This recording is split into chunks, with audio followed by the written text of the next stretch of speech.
Mirasee. There's all these playbooks, right, for like how to, create the right course for your niche and how to market it. And it's great and helpful, to have that for people just getting into courses, but it can run the risk of coloring in this playbook that's being provided for you and not necessarily having that deep connection with the people you're serving. Hello, and welcome to Course Lab, the show that teaches creators like you how to make better online courses. I'm Danny Iny, the founder and CEO of Mirasee, and I'm here with my co-host, Abe Crystal, the co-founder of Razuku. Hey there, Danny.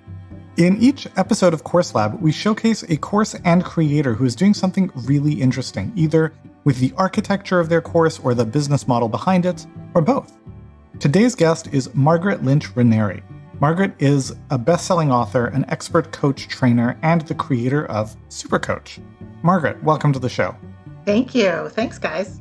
So we've been getting much better acquainted over the last few months, but for those who don't know you the way that I'm getting to know you, who are you? What do you do? How did you come to be doing it? Kind of what's your story? And how did that eventually bring you to the world of online courses? Thank you for asking. So I started, it's almost been 20 years now since I left my illustrious corporate career. I stepped out of corporate America and into coaching because I always felt like I was meant to do something that just seemed bigger or more meaningful than just making millions of dollars for a billion-dollar company. And I just started out as a coach, and I made a business card that said success coach, which is kind of something I made up. And I knew law of attraction. I was learning techniques like tapping or emotional freedom technique and hypnotherapy. And I basically thought I'm going to help people just get out of their own way so that they can be more successful. And I did, pretty bad job at first because what I did was go around networking myself, talking about techniques that people either wanted to debate, whether they were real or true or worked, like, what is that energy thing? And instead of talking about, I call it now the modality myth, that if I just talk about my technique and how cool it is, people are going to line up at my door. When I spoke about, do you feel stuck? And are you wanting to instead be able to feel more confident and market yourself more boldly, charge your worth?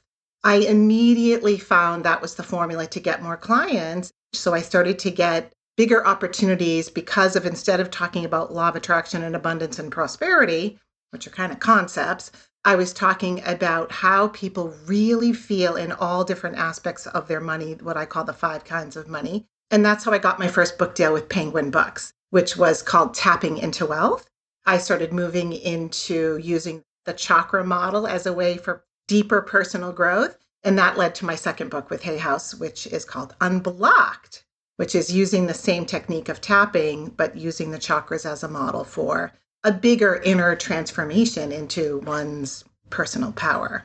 So in 2013, I started training coaches because what I learned is that I had spent so many years working with thousands of people to get wow results in sessions. I found that I could teach that to anyone, that if I scripted what I was doing, I could teach anyone from any background to get the same results as me. And as one of 8 children in my family, it's like you share, right? You share, you mentor, you teach. When you know something good, you don't keep it a secret.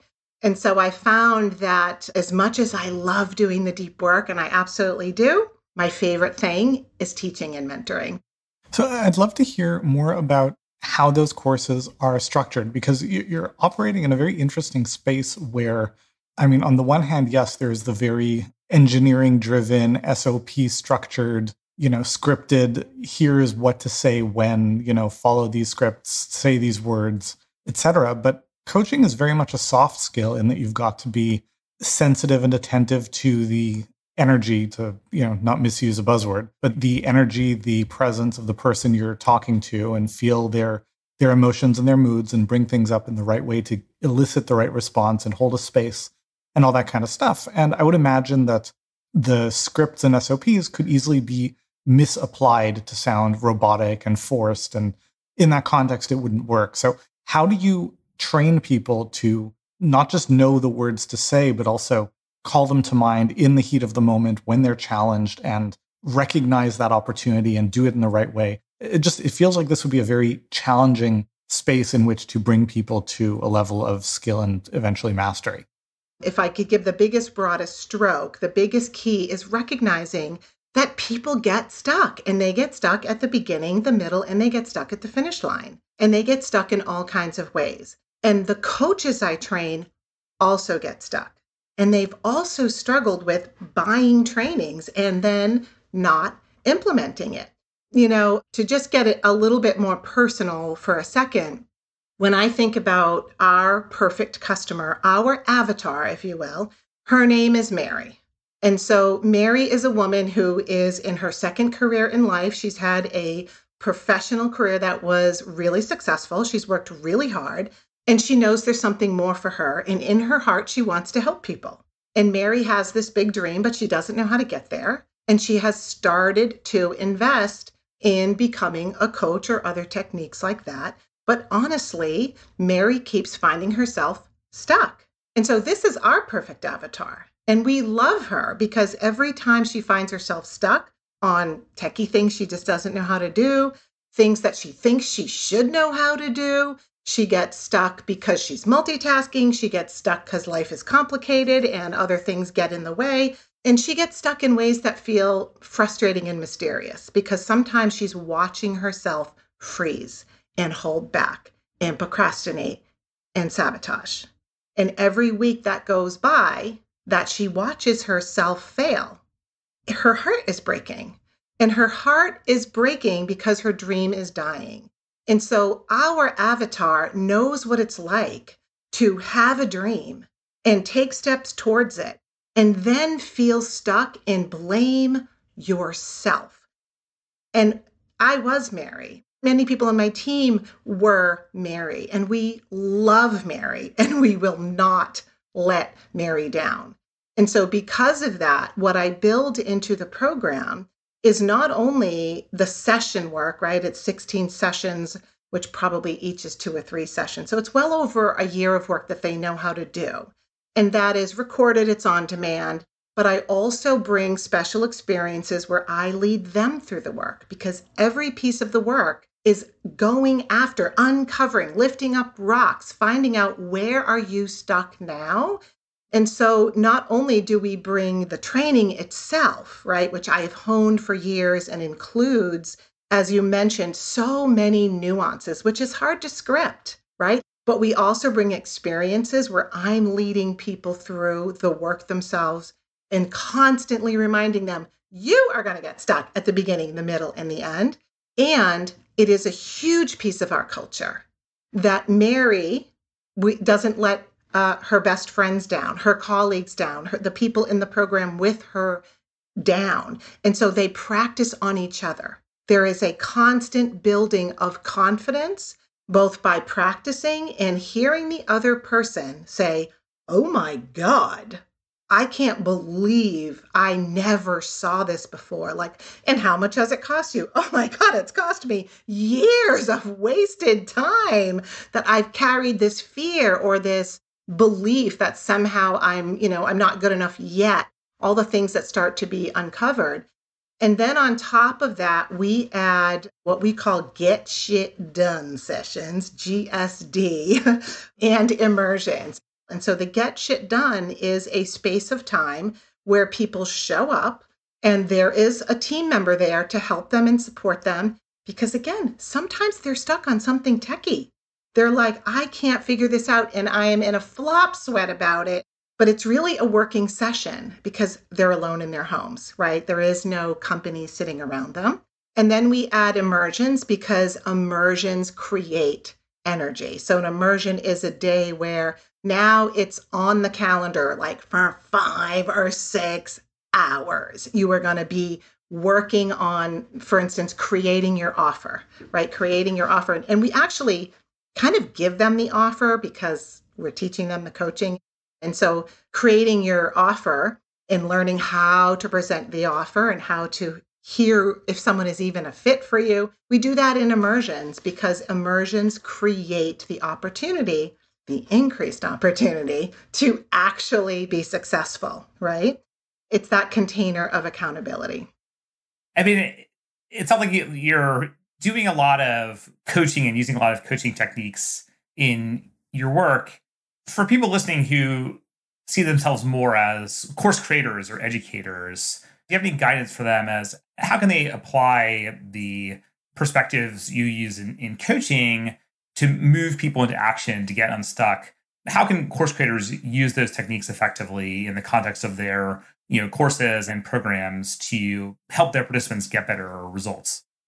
You should be able to describe who your buyer is and really check within yourself. Like, do you care so much about them? Do you get them? Do you know them? But the second thing is really recognizing that people will get stuck. Sometimes when we are the content creators and we are the experts, we might characterologically be the type of people who go, what do you mean stuck? Like, I don't get stuck. I just do it.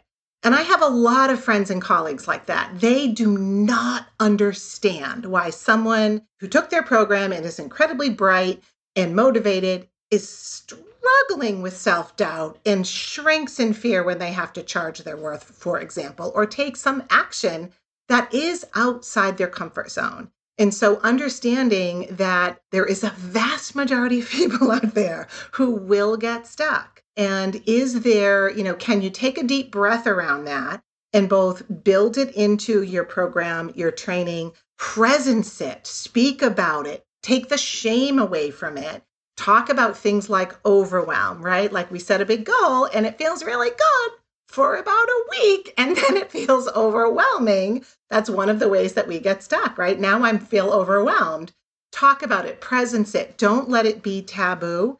And if your course is going to involve live, then don't be one of those people that say this is a no complaining zone, right? And I know that can be very scary. A lot of my colleagues, like they live in fear because if one person says, I'm overwhelmed and I feel stuck, they know 8,000 people are going to pile on and they don't know how to hold the space for that, right? And depending on what you're teaching and how long term it takes, I do recommend finding someone who is a coach that uses tapping to come in, even if it's once during your year, and use that technique because it literally turns off the fight or flight. In all of the overwhelm and stuck and procrastination, it all has a fight or flight component 100% of the time. And I know no one's supposed to say that, right? 100% of the time when we are procrastinating or stuck, there is a fight or flight component. There is an anxious mind, an overwhelm, and a tiny bit of a clinically proven technique of tapping on acupuncture points is clinically proven to turn down the fight or flight. And so if you are really concerned about people getting stuck, getting overwhelmed, starting to get frustrated at themselves or the program, because if there's one person that's sort of disappointed in your program, there's another 20 that are disappointed in themselves secretly, right? They're like, this is my fault. And so using a technique that is designed very quickly to just make someone be able to speak it, move it, they all exhale and go, I can't believe you're letting us talk about this. And then there is an immediate shift to a more resourceful state. So of course, I'm a big fan of this technique. I've watched how it can transform people really quickly. But when people are stuck, when mindset isn't enough, it means you need to go to the fight or flight response. And that's simply a very simple way of using tapping is, tapping on acupuncture points to turn it off. So, know your avatar, love them to death, like feel their pain when they don't succeed. Make sure that you bring in a way that the presencing of the fact that people get stuck and hold a space for that, even if it's just someone you can refer to or bring in, have a way to contain that, to handle it very authentically and very real, because most people do struggle with that. And then, of course, I probably don't need to say, hold yourself to a really high standard. Really think about that experience of when I consume this, does it move the needle? And, we don't have to have all the answers day one, but if you are getting feedback, evolve, right? Change, evolve. improve, hold yourself to that awesome higher standard that we all want to have. Thank you. Awesome. That was really great. Abe, is there anything else that you want to explore? I feel like I've got a lot of notes already. Yeah, I mean, that was like 3 mini presentations, so that was quite in depth. Mm-hmm. Anything else you want to share, Margaret, before we wrap up? Well, I think the final thing would just be around don't underestimate the power of scripting. And so we teach people sometimes how to do things and what it looks like.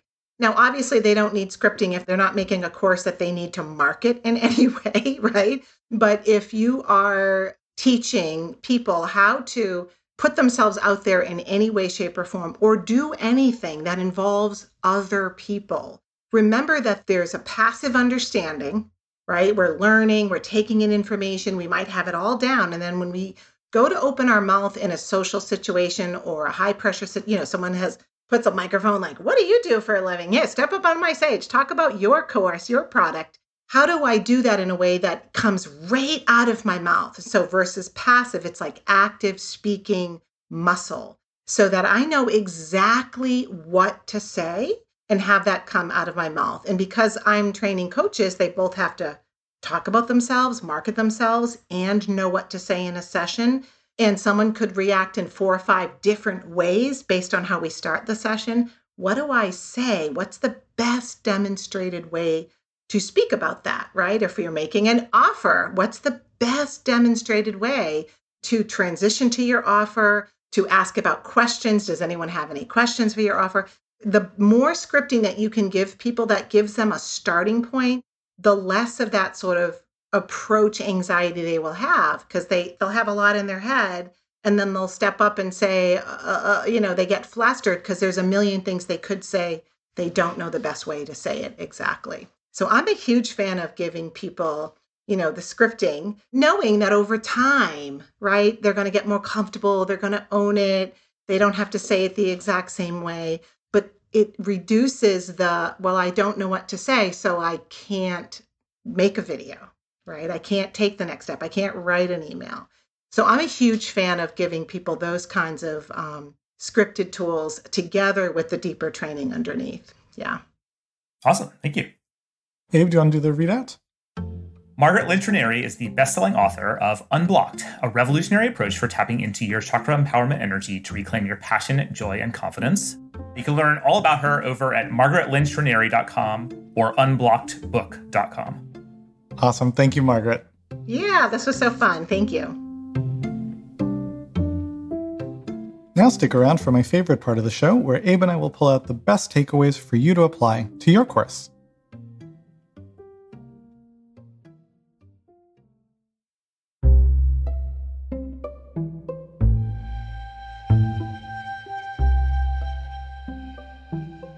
Abe, where shall we begin? Well, it seems like the big theme here was really coaching people to get unstuck and to deal with the challenge that, as we know, we've talked about lots of times in different contexts, that information isn't enough, right? It doesn't really matter what topic you work on, what problem you help people with. You can give them very nicely structured and helpful and inspiring information, and yet still people may feel stuck. And I thought it was an interesting model Margaret had, that you can think about where they get stuck too, right? They might get stuck at the very beginning when they're just starting your course or program. They may get stuck at different points along the journey, or frustratingly, from the teacher's perspective, they may get stuck right at the finish line where it seems like they're moving along and learning and applying, but then they're not, really able to fully implement what you're showing them. And so, thinking about that concept of stuckness and where it can crop up and how to deal with it seems like a really interesting opportunity. Yeah, something that I really appreciated in the conversation, and it was kind of like there a little bit between the lines, but Margaret talked a lot about the importance and power of scripting. And scripting, of course, you can script literal words, as in, what will you say when they ask you this? What will you say in response to that? But you can also script behaviors. You can script reactions. This is what Dr. Peter Gallwitzer calls behavioral preloading, right? Having a plan for when this happens, I will do this thing. I'll respond in this way, rather than you get there and it's like, I don't know, right? I have to figure it out in the moment. And then you do kind of freeze or avoid or don't move forward. And there's a hierarchy of learning that is covered here, right? Because the first step is the scripting. It's what do you do in the situation? What are the words? What are the actions? And once you have that in place, and that's very different from learning about something, right? You can have a class about why and how people get stuck. It's very different from here are the words that you say to help people get unstuck. Here's how to literally handle that situation when it shows up. But then you want people to develop a fluency. And so the way you develop that fluency is with this immersive practice, actually doing it, trying it, seeing it, experiencing it, which Margaret does when she leads people through these immersions, as she described, and has people actually do the practice. So there's a really powerful model there of how do you take something that is a challenging skill to get your head around. There are a lot of categories where people are like, well, I can't teach this. It's years of experience and you know it when you feel it and it's muscle memory and all that kind of stuff.